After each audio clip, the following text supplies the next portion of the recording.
C'était la veille de Noël, et les elfes préparaient les cadeaux pour la distribution.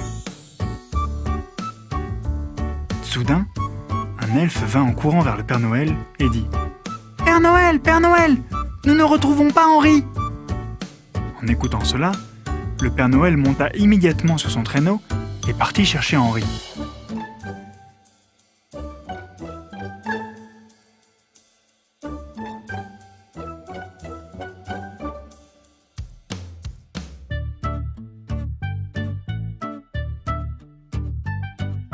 Quelques instants après, un peu plus loin, il vit Henri qui marchait tout seul. Le Père Noël cria « Henri! Henri !» Le Père Noël continua de crier le nom de Henri, mais Henri ne se retourna pas. Ainsi, le Père Noël continua de suivre le chemin sur lequel marchait Henri, puis il arrêta son traîneau près de lui et cria «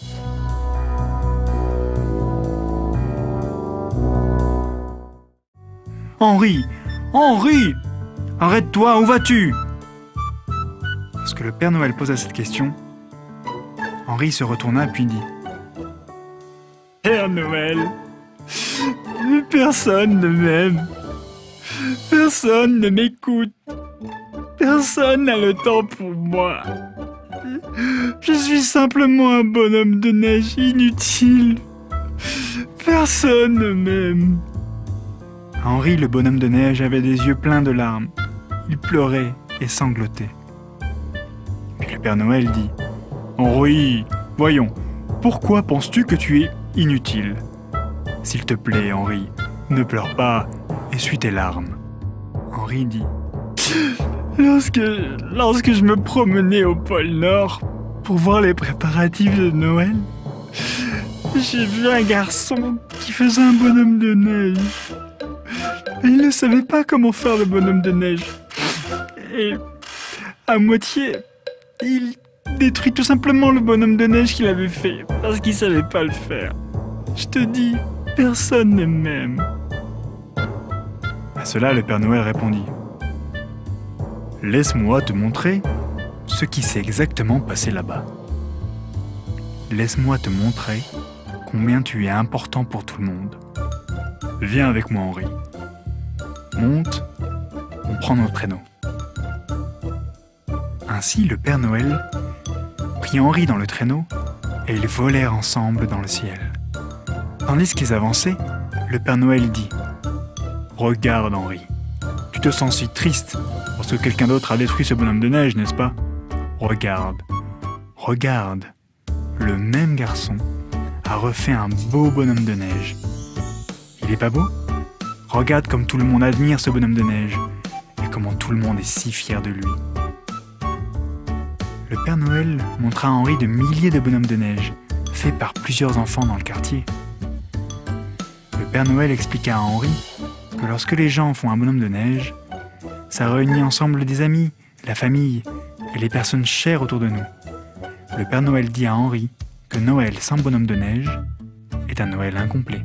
Lorsqu'il n'y a pas de bonhomme de neige, il n'y a pas de joie dans Noël. Le Père Noël lui fit comprendre et réaliser combien un bonhomme de neige était important pour Noël. Lorsque Henri entendit ceci, il se rendit compte de l'importance. Henri dit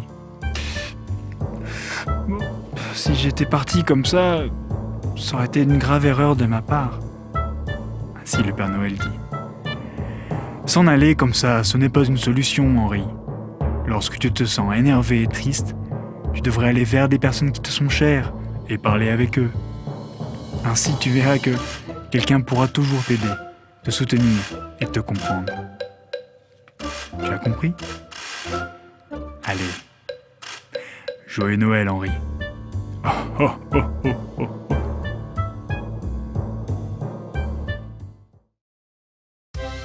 L'histoire de l'enfant Jésus. Il y avait très longtemps, dans une ville appelée Nazareth, vivait une jeune femme nommée Marie. Marie faisait ses activités, était gentille avec les autres et croyait beaucoup en Dieu.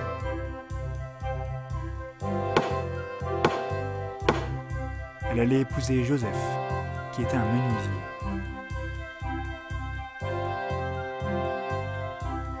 jour, tandis que Marie était à la maison nettoyant sa chambre, un ange lui apparut tout à coup.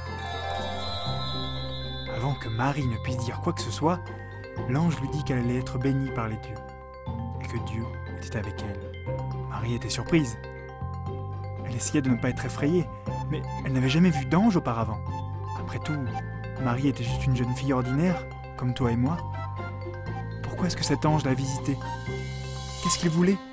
L'ange essaya rapidement de rassurer Marie. « N'aie pas peur, dit l'ange. Dieu est fier de toi et veut te bénir.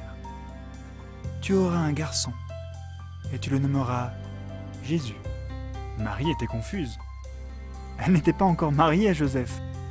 Comment pourrait-elle donc avoir un enfant?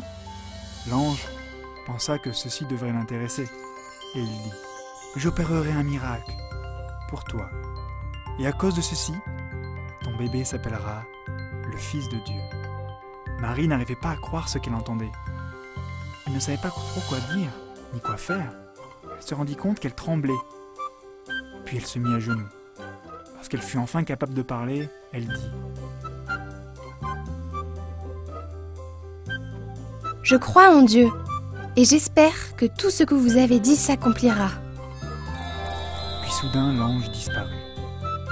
Et Marie attendait pour annoncer la bonne nouvelle à Joseph. Peu après, Joseph vit que Marie allait avoir un enfant. Joseph fut confus. Mais un ange vint à lui, dans son rêve, et lui dit « Joseph, ne crains pas de prendre Marie pour ton épouse.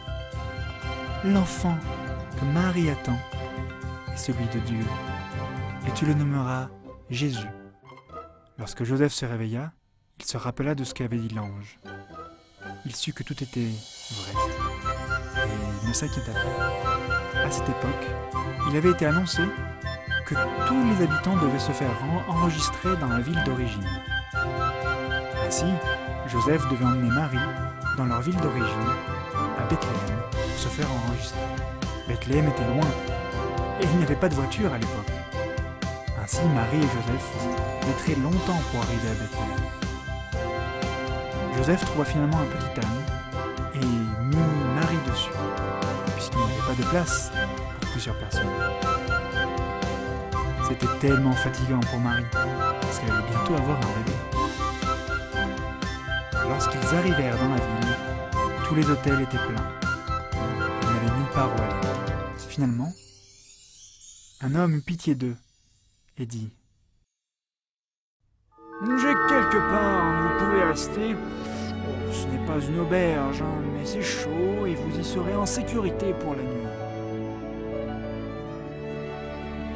Lorsque Marie et Joseph revinrent au lieu, ils virent que c'était une petite étable où des animaux étaient gardés. Il y avait des ânes, des porcs, des poules. Marie et Joseph étaient reconnaissants qu'ils aient au moins quelque part où dormir. C'était un endroit chaud. Il y avait beaucoup de paille sur lesquelles se coucher. Tandis que Joseph et Marie préparaient la naissance de l'enfant Jésus, la nouvelle se répandit. Le Fils de Dieu allait naître dans une étable. Des bergers apprirent la nouvelle et vinrent avec leurs troupeaux pour voir l'enfant.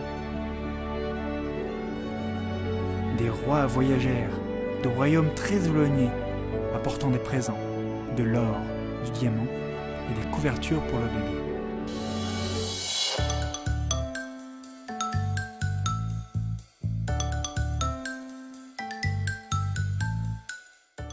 Cette nuit-là, quelque chose d'excitant et de merveilleux se passa.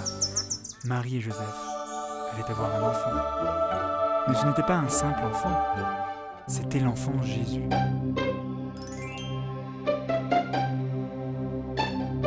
Le créateur du monde entier, le roi des rois, et celui qui sauvera le monde. Le petit enfant s'endormit dans les bras de Marie. Elle l'enveloppa dans les pagnes et le mit dans un manger au-dessus de certaines pailles propres. Tandis que les rois et les bergers regardaient, Marie et Joseph s'endormirent. Ils étaient si fiers que ce bébé spécial